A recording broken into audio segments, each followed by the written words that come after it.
Hey guys, welcome back to Mad About Skin. Today we are talking overrated skincare ingredients. These are the ingredients that crop up in all our skincare routines that I just think the hype is a little bit more than what you can expect to get from incorporating these ingredients into your routine. Don't get me wrong, I don't think any of these ingredients are bad, unless I might say some of them, maybe I do. But on the whole, I don't think any of these are bad. I just think the hype has gone way over what you should actually expect to see in terms of results from using these products. Now, of course, I always say this is only my opinion, so I would love for you to share in the comments below what your experiences with using these ingredients are. Am I totally wrong? Do you think they are totally and utterly worthy of the hype? Leave me a comment below and let me know. I'm going to get straight into it because I've got quite a few to get through, and starting with a product and an ingredient which I have had a love-hate relationship with over the years, and that's activated charcoal. We kind of went through a charcoal craze about 3 years ago where it was in toothpaste, it was in skin products, it was in body care products, it was in cleaning products. Everyone wanted activated charcoal. And the hype went into overdrive, and I just don't think it's that great an ingredient. I've kind of done some research into how it works, its mechanism of action, and the jury is still out there on the benefits it can actually bring to your skincare routine. Now, studies do show that when you apply activated charcoal to the skin, it can remove the surface level dirt and debris from the skin. However, when you see claims like detoxifies the skin, that's all just marketing hype and gumph, and you need to ignore that. It will do an extra bit of surface cleansing, but remember that when you're applying it in the form of like a mask or a cleanser, those are actually diluted down. It's not pure activated charcoal, it's diluted down by the other ingredients, which means it's not going to be as powerful. So I think people pinning their whole cleansing, skincare routine hopes on activated charcoal really need to look to other products such as salicylic acids and other really nice cleansers that I think are just going to do more for that deep in-pore cleanse than you can ever get from activated charcoal alone. Now, another issue I do tend to have with it is it's just so messy. You guys have heard me talk about the salicylic acid Masque by The Ordinary. I love the product. I love the strength. I love the salicylic acid on my skin. I think it really goes into the pores, flushes them out, and helps prevent breakouts. But it's got charcoal in there, which turns it that black colour that just gets all over your vanity, all over your towels, all over your t-shirt if you're wearing anything light coloured, and it just makes for not a very nice application process.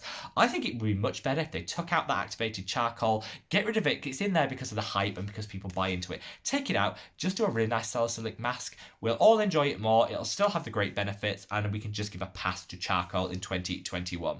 Coming in at number 2, and this, I'm braced for fire, because I know you're all going to come at me in the comments and you're going to read me to filth for saying this, but I do genuinely think it's overhyped, and that is snail mucin, however you want to say it. That is the secretion, the slime that comes from snails, and is huge in Korean beauty and Korean skincare. The reason this is huge is because it does contain large amounts of hyaluronic acid in the substance. Hyaluronic acid helps draw to and retain moisture in the skin, so it's a great plumping and hydrating ingredient to have in your routine. I do know that snail mucin, whilst I can't get over the sliminess of some of the products, I prefer it in a cream rather than like a gel, because I just find this, the sliminess just reminds me of where it's actually come from.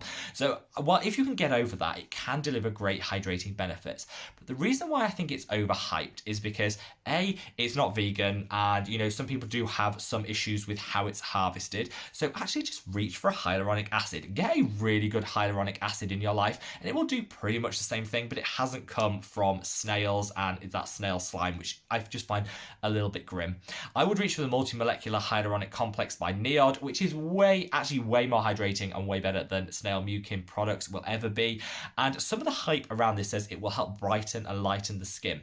That I don't get. I don't understand this. There is no scientific proof that sits behind that claim. Now, I have heard people on this channel say they do feel it gives a light brightness to the skin and will help with hyperpigmentation. So anecdotally, I think it does seem to be doing that, but there is no scientific evidence to back up how that works and what it delivers. I would love for you to share your experiences with snail mucin as an ingredient. I'm not saying you have to give these ingredients up. I'm just saying look behind the hype and work out whether you do actually need it included in your skincare routine.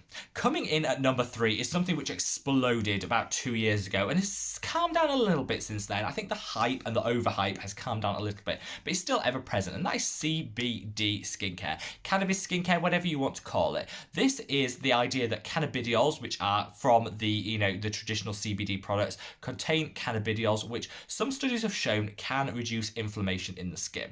Now, the reason I think this is overhyped and why when you see CBD on basically every product going, the reason I think it's overhyped is because people now treat it as a cure-all. So the scientific studies do definitely show it can help reduce inflammation. That's great if you've got redness, you've got sensitive skin, and you've got inflammation, which then can lead to things like hyperpigmentation.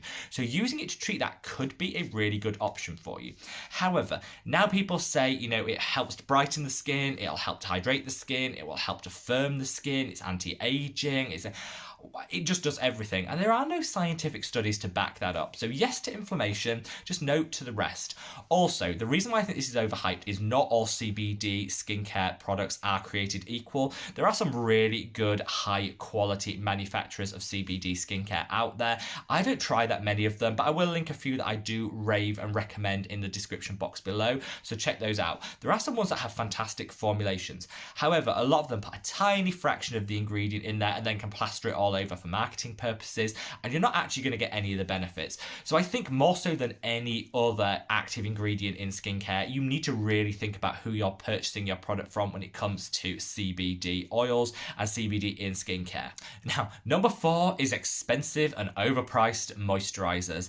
We all love the idea of La Mer. You know, it's promoted by celebrities and we all want to buy into that celebrity craze just a little bit. However, overpriced moisturisers are the worst and most overhyped products out there.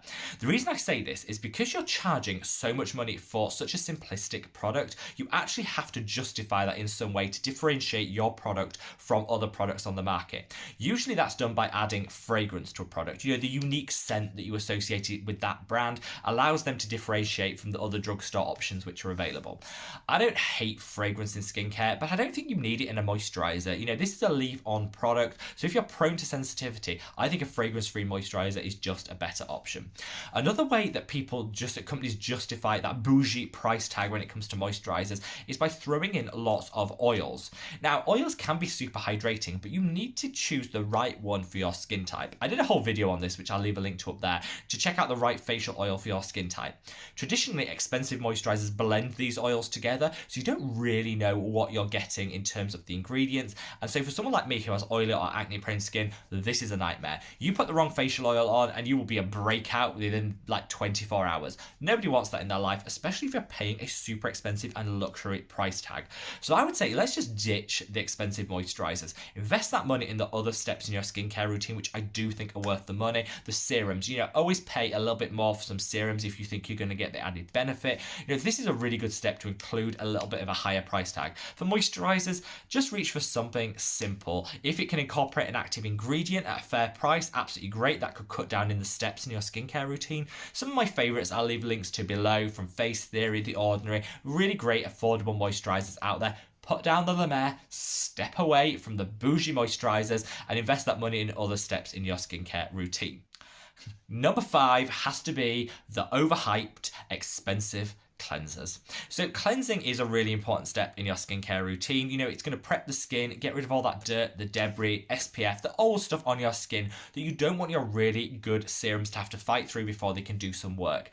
Prepping your skin through a right cleansing step is really important, but I just don't think we should be spending that much on cleansers. Some active ingredients in cleansers will have a meaningful impact on your skin, particularly some of the exfoliating acids such as salicylic acid gets to work as soon as it touches the skin. So, you know, a product that's going to be on the skin maximum 60 seconds before you rinse it off, you will still get some benefits from, you know, some exfoliating acids. However, if you're paying extra for that rare Arctic plant, you know, that rare Arctic botanical that someone's harvested and only that company has in their routine and is guaranteed to shave years off your age, you're wasting your time, because actually, and more importantly, you're wasting your money because you're washing it off, so you're not going to get the sustained contact with the skin to give any meaningful anti-aging benefit. So I would say put aside, get rid of the anti-aging products in terms of cleansers, and then invest again that money in your serum steps, which is where you can really tackle the first signs of aging, wrinkles, you know, fine lines. All of that should be tackled with the serum step. Your cleansers should just be kept to cleaning the skin and maybe exfoliating if you like an exfoliating cleanser. Finally, and this one is I see this crop up time and time again, that is cellulite. creams. So nobody wants the cellulite. You know, most people have it to some extent. You know, it's nothing to be embarrassed about, but people do want to improve the texture, particularly on the backs of their legs. I hear you. However, cellulite creams are just overpriced and are not delivering any benefit.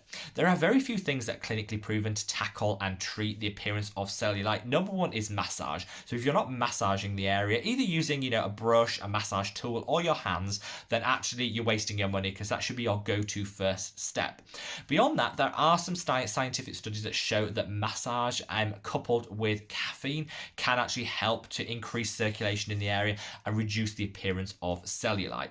I would recommend getting the Frank Body Caffeine Scrub. This is a great caffeine-based scrub. It's coffee grinds and it's great to use in the shower to exfoliate the body, but also will get a little caffeine into that area, coupled with a massage, could make a marginal difference to your cellulite. And doesn't cost the earth. I've left a link to it below.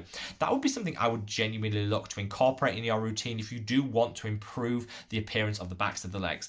However, again, I just caution, even using something like that or a caffeine solution is only going to have a marginal impact on the area. Add some massage in there as well and it will make a difference, but fundamentally genetics play a far bigger part and the structure of the body plays a far bigger part than any creams, lotions or potions that you could use. So if you are reaching for that $60 or $70 cellulite cream, you're wasting your time. Swap it for a bog standard moisturiser from the drugstore, add an element of massage in there and you'll see so much better results. There you are, guys. That is my overhyped skincare ingredients and products of 2020. These are the ones that I really think you should avoid or take a second look at. Some of them I just think are a complete waste of money, such as the cellulite creams and most of the CBD skincare products that are out there. Some are not actually that bad. You know, when it comes to snail mucin, there are some really great benefits you can get from it. I just think there's, you know, non-animal derived alternatives and better alternatives in terms of the multi-molecular hyaluronic complex, which you could use if you're struggling to retain hydration in the skin. But as always, leave me a comment below and let me know what you think. Wherever you are in the world, guys, stay safe, stay well, and I look forward to seeing you in the next video. Take care. Bye.